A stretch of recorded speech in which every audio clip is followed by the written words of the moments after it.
महाविकास आघाडीच्या सरपंचांना निधी मिळणार नाही, नितेश राणे यांचं हे वक्तव्य।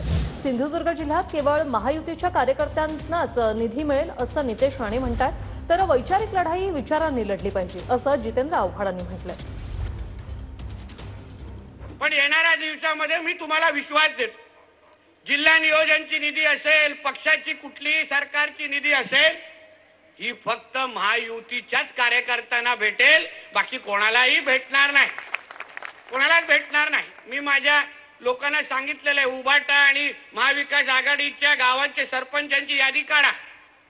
जिथे जिथे उभाटा किंवा महाविकास आघाडीचे सरपंच असतील, पदाधिकारी असतील, ती त्या गावामध्ये एकही रुपयाची निधी देणार नाही, एवढं मी तुम्हाला आजच सांगतो।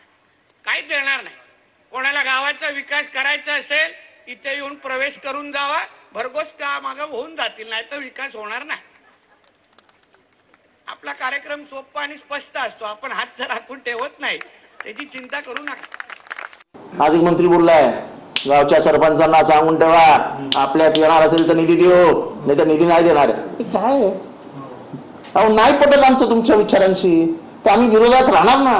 तर वैचारिक लढाई विचारांनी लढली पाहिजे। हे काय निधी देणार नाही, सांगा, प्रवेश करा। आणि माझा बॉस बसलाय, मला तर बॉसला विचारायचं की तुम्ही हे शिकवता का असं बोलायला? नका देऊ बाबा, तुमचा निधी आहे, कारण महाराष्ट्र जनता तुम्हाला देते, सरकारला देत नाही। महसूल तुम्हाला मिळतो, तो तुमच्या खिशात जातो, आणि मग खिशातलं तुम्ही काढून वाटता। तो महाराष्ट्राचं थोडी आहे, सत्ताधारी पक्षाचा आहे।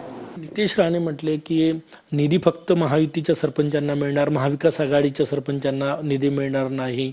जर त्यांना निधी हवा असेल तर त्यांनी महायुतीत यावं। बाजारच आहे ना, म्हणजे विचार पटो न पटो, निधी पाहिजे तर जा। म्हणजे हा धंदाच मांडला ना यांनी, मी तेच सांगितलं ना तुम्हाला, धंदाच मांडलेला यांनी, निधीचा धंदा यांनी मांडलेला, असंच मला म्हणावं लागेल।